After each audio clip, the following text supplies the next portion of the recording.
شروع اللہ کے نام سے جو سب پر مہربان ہے، بہت مہربان ہے۔ الف لام میم، یہ اس حکمت والی کتاب کی آیتیں ہیں جو نیک لوگوں کے لیے ہدایت اور رحمت بن کر آئی ہے۔ وہ نیک لوگ جو نماز قائم کرتے ہیں اور زکوٰۃ ادا کرتے ہیں اور آخرت کا پورا یقین رکھتے ہیں، وہی ہیں جو اپنے پروردگار کی طرف سے سیدھے راستے پر ہیں، اور وہی ہیں جو فلاح پانے والے ہیں۔ اور کچھ لوگ وہ ہیں جو اللہ سے غافل کرنے والی باتوں کے خریدار بنتے ہیں تاکہ ان کے ذریعے لوگوں کو بے سمجھے بوجھے اللہ کے راستے سے بھٹکائیں اور اس کا مذاق اڑائیں۔ ان لوگوں کو وہ عذاب ہوگا جو ذلیل کر کے رکھ دے گا۔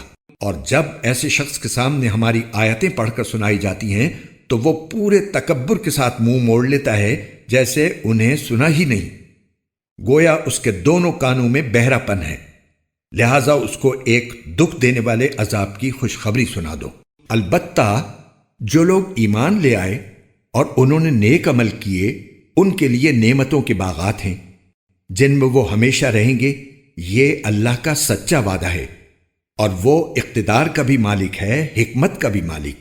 اس نے آسمانوں کو ایسے ستونوں کے بغیر پیدا کیا جو تمہیں نظر آ سکیں، اور زمین میں پہاڑوں کے لنگر ڈال دیے ہیں تاکہ وہ تمہیں لے کر ڈگمگائے نہیں، اور اس میں ہر قسم کے جانور پھیلا دیے ہیں۔ اور ہم نے آسمان سے پانی برسایا، پھر اس زمین میں ہر قابل قدر قسم کی نباتات اگائیں۔ یہ ہے اللہ کی تخلیق۔ اب ذرا مجھے دکھاؤ کہ اللہ کے سوا کسی نے کیا پیدا کیا۔ بات دراصل یہ ہے کہ یہ ظالم لوگ کھلی گمراہی میں مبتلا ہیں۔ اور ہم نے لقمان کو دانائی عطا کی تھی اور ان سے کہا تھا کہ اللہ کا شکر کرتے رہو، اور جو کوئی اللہ کا شکر ادا کرتا ہے وہ خود اپنے فائدے کے لیے شکر کرتا ہے، اور اگر کوئی ناشکری کرے تو اللہ بڑا بے نیاز ہے، بذات خود قابل تعریف۔ اور وہ وقت یاد کرو جب لقمان نے اپنے بیٹے کو نصیحت کرتے ہوئے کہا تھا کہ میرے بیٹے، اللہ کے ساتھ شرک نہ کرنا، یقین جانو شرک بڑا بھاری ظلم ہے۔ اور ہم نے انسان کو اپنے والدین کے بارے میں یہ تاکید کی ہے کیونکہ اس کی ماں نے اسے کمزوری پر کمزوری برداشت کر کے پیٹ میں رکھا، اور 2 سال میں اس کا دودھ چھوٹتا ہے کہ تم میرا شکر ادا کرو اور اپنے ماں باپ کا، میرے پاس ہی تمہیں لوٹ کر آنا ہے۔ اور اگر وہ تم پر یہ زور ڈالیں کہ تم میرے ساتھ کسی کو خدائی میں شریک قرار دو جس کی تمہارے پاس کوئی دلیل نہیں، تو ان کی بات مت مانو، اور دنیا میں ان کے ساتھ بھلائی سے رہو، اور ایسے شخص کا راستہ اپناؤ جس نے مجھ سے لو لگا رکھی ہو۔ پھر تم سب کو میرے پاس لوٹ کر آنا ہے، اس وقت میں تمہیں بتاؤں گا کہ تم کیا کرتے رہے ہو۔ لقمان نے یہ بھی کہا، بیٹا اگر کوئی چیز رائی کے دانے کے برابر بھی ہو اور وہ کسی چٹان میں ہو یا آسمانوں میں یا زمین میں، تب بھی اللہ اسے حاضر کر دے گا۔ یقین جانو اللہ بڑا باریک بین، بہت باخبر ہے۔ بیٹا نماز قائم کرو اور لوگوں کو نیکی کی تلقین کرو اور برائی سے روکو، اور تمہیں جو تکلیف پیش آئے اس پر صبر کرو، بے شک یہ بڑی ہمت کا کام ہے۔ اور لوگوں کے سامنے غرور سے اپنے گال مت پھلاؤ، اور زمین پر اتراتے ہوئے مت چلو۔ یقین جانو اللہ کسی اترانے والے شیخی باز کو پسند نہیں کرتا۔ اور اپنی چال میں اعتدال اختیار کرو اور اپنی آواز آہستہ رکھو، بے شک سب سے بری آواز گدھوں کی آواز ہے۔ کیا تم لوگوں نے یہ نہیں دیکھا کہ آسمانوں اور زمین میں جو کچھ ہے اسے اللہ نے تمہارے کام میں لگا رکھا ہے، اور تم پر اپنی ظاہری اور باطنی نعمتیں پوری پوری نچھاور کی ہیں؟ پھر بھی انسانوں میں سے کچھ لوگ ہیں جو اللہ کے بارے میں بحثیں کرتے ہیں، جبکہ ان کے پاس نہ کوئی علم ہے، نہ ہدایت ہے، اور نہ کوئی ایسی کتاب ہے جو روشنی دکھائے۔ اور جب ان سے کہا جاتا ہے کہ اس چیز کی اتباع کرو جو اللہ نے اتاری ہے، تو وہ کہتے ہیں نہیں، بلکہ ہم تو اس طریقے کے پیچھے چلیں گے جس پر ہم نے اپنے باپ دادوں کو پایا ہے۔ بھلا اگر شیطان ان باپ دادوں کو بھڑکتی آگ کی طرف بلاتا رہا ہو، کیا تب بھی وہ انہی کے پیچھے چلیں گے؟ اور جو شخص فرما بردار بن کر اپنا رخ اللہ کی طرف کر دے اور نیک عمل کرنے والا ہو تو اس نے یقیناً بڑا مضبوط کنڈا تھام لیا، اور تمام کاموں کا آخری انجام اللہ ہی کے حوالے ہے۔ اے پیغمبر، جس کسی نے کفر اپنا لیا ہے تمہیں اس کا کفر صدمے میں نہ ڈالے، آخر انہیں ہمارے پاس ہی تو لوٹنا ہے، پھر ہم انہیں بتائیں گے کہ انہوں نے کیا کیا ہے۔ یقیناً اللہ سینوں میں چھپی ہوئی باتوں کو بھی خوب جانتا ہے۔ ہم انہیں کچھ مزے اڑانے کا موقع دے رہے ہیں، پھر ہم انہیں ایک سخت عذاب کی طرف کھینچ کر لے جائیں گے۔ اور اگر تم ان سے پوچھو کہ وہ کون ہے جس نے آسمانوں اور زمین کو پیدا کیا ہے، تو وہ ضرور یہ کہیں گے کہ اللہ۔ کہو الحمدللہ۔ اس کے باوجود ان میں سے اکثر لوگ سمجھ سے کام نہیں لیتے۔